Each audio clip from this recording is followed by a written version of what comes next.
Hello, welcome to Rogue Rider. I'm Rogue, and I'm going to be spending the next 4 days living off my motorcycle, travelling around the country, exploring some of the most untamed lands, or as close to it as you're going to find in England. We're going to be going off-road, we're going to be going on-road, over mountains, through rivers, through streams. It's going to be absolutely amazing. I can't wait to share that journey with you. We set off initially from Knowsley with 6 riders, some experienced, some not, on a variety of different bikes and sports, all the way through to tours. First few sets of roads were pretty gentle, nice and easy, nothing particularly special. A couple of country lanes, but that's about as hard as it got, really. Some of the riders experienced a little bit of unexpected air time, which was interesting. But for the most part, it was just a nice gentle ride all the way up to the Lake District, where we started our first real adventure. We were dealing with 30-degree heat today, so we stopped and had a little bit of a break before we went any further. It was nice just to kind of have a chat and lie down, a little bit of food, a little bit of drink. Some of the riders at this point, however, decided that the heat was a little bit too much and a little bit too intense, so 3 of them split off, and the more experienced riders carried on. I am getting a little bit hot for some reason.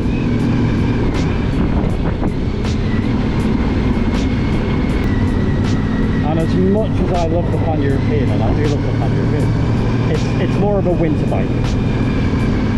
Riding through the mountains in the Lake District is one of the most gorgeous rides I've ever done in my entire life. The views were absolutely stunning, some really challenging conditions. I'd say the only real downside was it kind of felt like everyone was out. And don't get me wrong, I appreciate I'm also out, but it would be nice if there were fewer people, but hey ho. Even the more challenging roads, though, to be honest with you, that I thought, you wouldn't really tend to find too many people on, were really quite busy. But it was very much worth it. I mean, some of these roads I've only ever seen on TikTok and kind of YouTube videos. I've never actually been up to the lakes really myself, so it was an experience to be able to take the bike up there. And not as difficult as I thought it would be either. So the bike was fully loaded with camping gear. I had a tent, chair, pretty much everything you would need to live pretty comfortably, and it managed fairly well. I don't think I would have managed at all if I'd have taken a pillion passenger, but you don't really need company to tell you the truth. I mean, sure, company is nice, but it's not the most important thing. I did really enjoy riding out in a group and being able to chat over the comm systems and kind of just share that experience with other people, but was it the all and end all? I don't really think it was. There were certain circumstances that we came up against where I did actually appreciate the help, such as the off-roading section, which I'll be covering very shortly. That was very helpful to have more experienced people with me to be able to talk me through and sort of give me advice on how I should and shouldn't deal with it. But no, I did have a good time by myself. I don't think going alone on these kind of journeys is for absolutely everyone, to be completely honest, but I think if you're okay in your own company, it's good to do. Make sure you're prepared, and I'm not saying that everyone can do it, but am I saying that everyone should do it? Also no, but Given that I have never done the Hardknot Pass or the Kirkstone Pass or the Harnster Pass at all before, I think doing it all in one day was a little bit intense, to tell you the truth, especially in the heat that we were dealing with. But it was fun, it was exciting, and the group that you're with does make a big difference. Being with people who have done those roads before, who know what to expect, who know how to get around certain areas, that was a major benefit. What I will say is make sure you plan your stops out properly. On a day like today, you really got to think about heat stroke, you've got to think about dehydration. These are very, very real threats when you're going on these big endurance rides anywhere, really. Lake District is particularly good for it, I think, because, yes, there's these wild, incredible areas, but they're kind of cut off fairly regularly by these little townships, which are really, really helpful. Now, having experienced riders with you is especially good if you're doing sections like this here, this whole off-road area, for example. Watching experienced riders fall down the deck, that's a little bit nerve-wracking. Just watch out for the rock there, Sean. I was thinking that. Fine, just don't look at it. Don't look at the rock, okay. Right. I'm looking at it, Dom. I'm looking at it. Well, don't look at it. Alright.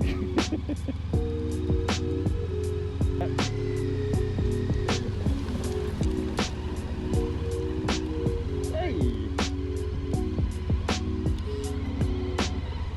has the water on my leg made my leg warmer? Well, I didn't want to say anything, but I did get a little bit scared when I hit the ground.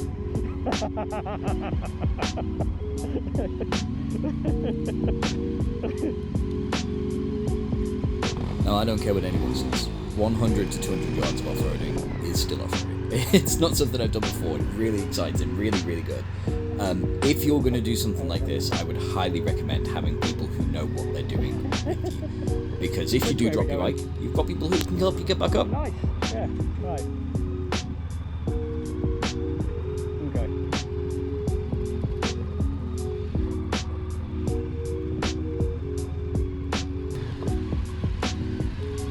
Yeah, there you go.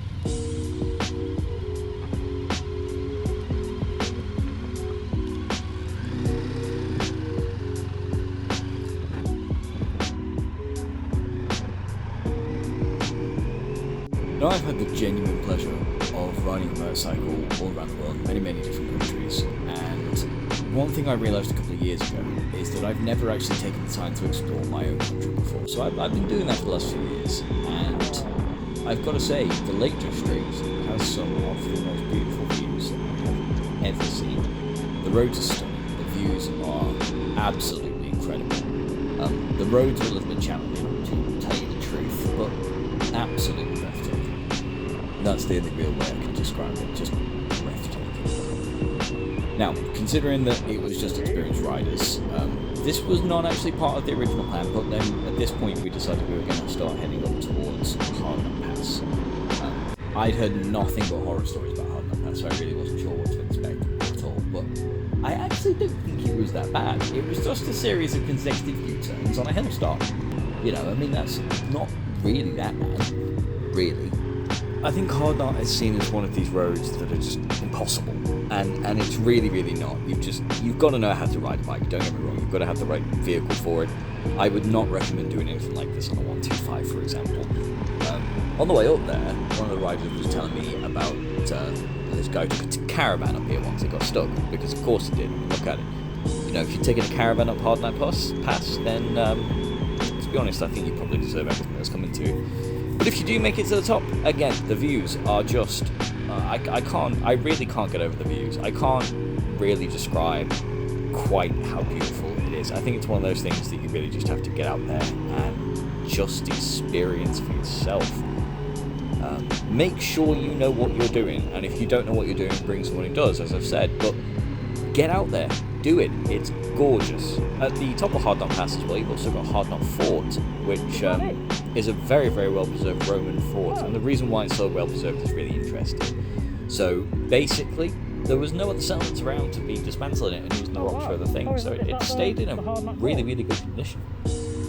This right here is actually a fantastic example of why you do not want to take an inappropriate vehicle up Hardnut Pass. You know, you get stuck and, well, you're buggered, essentially. You know, you're not going to be able to get out of that kind of situation without serious help, and help ain't coming anytime quick. Hardnut features 33% gradients, I believe. It's not the steepest, but there's a lot of them. I've done Ford Penland in the past, which is a 37% gradient. Clutch and rear brake. I thought Hardnut was a little bit more difficult, to be perfectly honest, but the principle of dealing with it remains the same. The last thing you want to do here is stop. That is the worst thing you can do. You want to use a combination of your clutch and your rear brake just to kind of ease your way through it. The more speed you approach it with, to a degree, the easier it's going to be for yourself. Do not get me wrong, do not try to accelerate into this turn at 35 miles an hour. You'll fly straight off that cliff, and motorcycles don't do too well in the air. That loud screeching noise, by the way, that's my brakes. Jesus. Is it alright? Yeah, it's fine.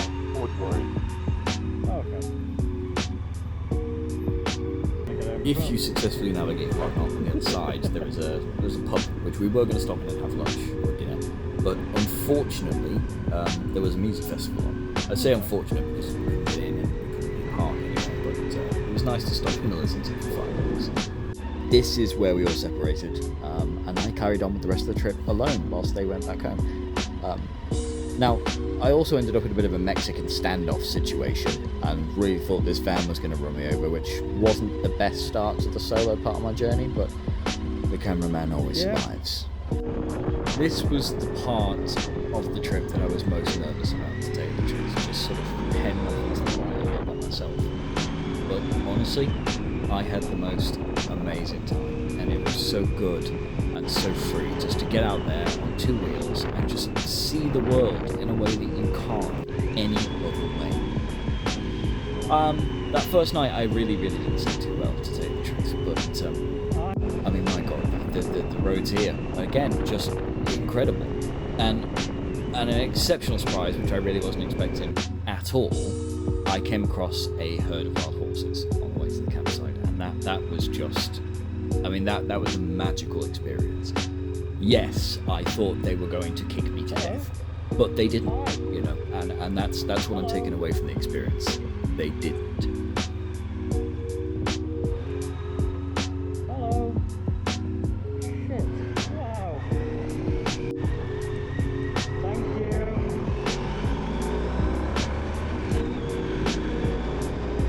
And finally, after 7 hours and 45 minutes of travelling, I made it to the final stretch leading up to the campsite, which was absolutely gorgeous. I'm not even going to tell you where it was because I want to place all to myself. I know how awful and selfish, but there we go.